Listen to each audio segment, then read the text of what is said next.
Hello everyone, this is me Kajal, your maths teacher. Welcome to my channel everyone. आप सभी का मेरे channel पर बहुत बहुत स्वागत है। तो आज मैं क्लास 9th का एक्सरसाइज 1.3 का क्वेश्चन नंबर 9 आपको समझाऊंगी। तो हमारा क्वेश्चन नंबर 6 है हमारा। Look at several example of rational numbers in the form p upon q where p and q are integers with no common factors other than 1 and having terminating decimal representations. Can you guess what property q must satisfy? तो क्या कह रहा है हमारा ये question बच्चों?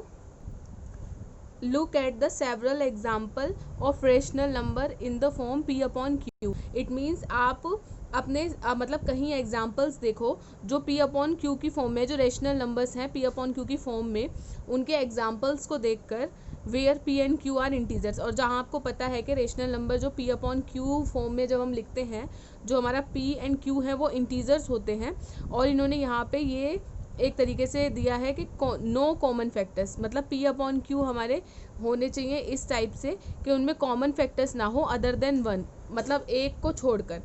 And having terminating decimal representation, और उनमें टर्मिनेटिंग डेसिमल रिप्रेजेंटेशन होनी चाहिए। Okay, can you guess what property Q must satisfy? तो फिर आप गेस कर सकते हैं कि अगर ऐसा होगा तो हमारा जो क्यू है वो कौन सी प्रॉपर्टी को सेटिस्फाई करेगा।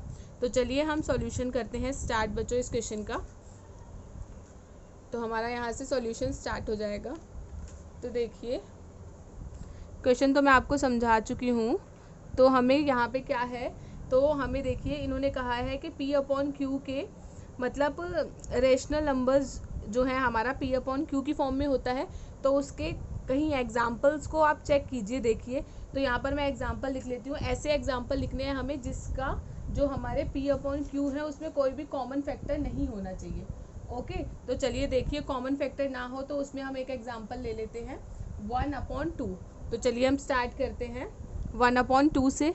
ये भी देखिए आप, मैंने यहाँ पे एक रेशनल नंबर लिख दिया है 1/2 और p अपॉन क्यू की फॉर्म में है, जहाँ पर देखिए आप देख सकते हैं कि p हमारा 1 है एंड q हमारा 2 है, और यहाँ पर कोई भी कॉमन फैक्टर नहीं है अदर देन 1, यानी 1 को छोड़कर इन दोनों नंबर्स जो हमारे इंटीजर्स हैं इनमें कोई भी कॉमन फैक्टर नहीं है। और ऐसे ही देखिए और एग्जाम्पल्स हम ले लेते हैं। यहाँ पे आप ले सकते हैं नेक्स्ट 1/4, इसमें भी कोई भी कॉमन फैक्टर नहीं है। इसी टाइप से आप नेक्स्ट एग्जाम्पल जो हम ले सकते हैं वो है हमारा 7/8।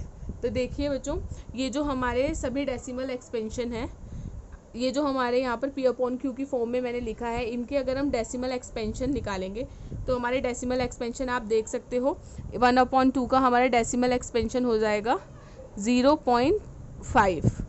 ओके, और देख सकते हैं आप ऐसे ही जब आप 1/4 का निकालेंगे तो यहाँ पर हमारा हो जाएगा 0.25।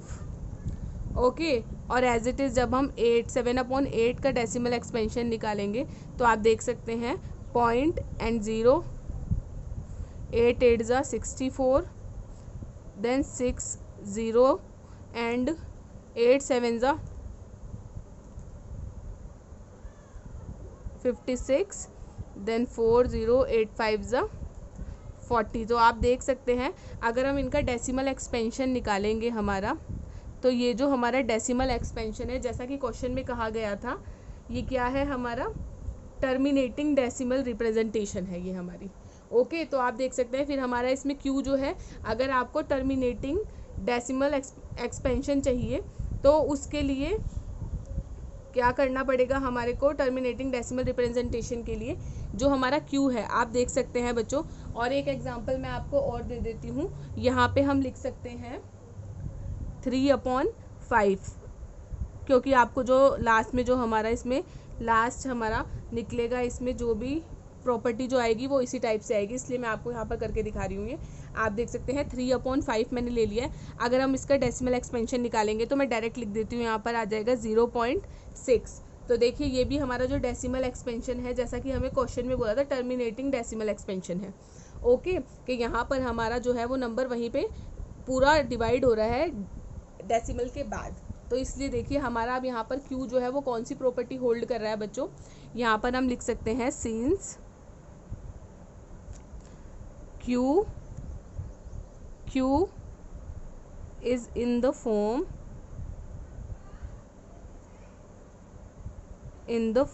of 2 the power of m and 5 the power of n. Okay, it means जब आपको यहाँ पे ऐसे डेसिमल एक्सपेंशन निकालने हो जो हमारे टर्मिनेटिंग डेसिमल एक्सपेंशन को रिप्रेजेंट करें, तो हमारा जो Q होना चाहिए वो 2 की पावर m एंड 5 की पावर n की फॉर्म में होना चाहिए. इट मीन्स जो हमारी Q की वैल्यू होगी या तो वो 2 की पावर m की 5 मतलब फॉर्म में होनी चाहिए. जैसे यहाँ पर देखिए आप 2 की पावर, यहाँ 2 की पावर 2 है, यहाँ 2 की पावर 3 है, एज इट इज़ ये 5 है. या तो 2 की पावर m की फॉर्म में होना चाहिए जो हमारा Q होना चाहिए, इट मीन्स 2 की पावर्स में होना चाहिए, या फिर वो 5 की पावर्स में होना चाहिए, या फिर 2 एंड m दोनों की पावर्स में होना चाहिए. ओके, इससे हमारी ये प्रॉपर्टी जो है हमारा लास्ट में हमारा ये कंक्लूजन निकलता है इस क्वेश्चन को. ओके, तो चलिए हमारा ये क्वेश्चन अब कंप्लीट हो गया. आई होप आपको ये क्वेश्चन अच्छे से समझ आ गया होगा. Thank you for watching my video everyone. Thank you so much.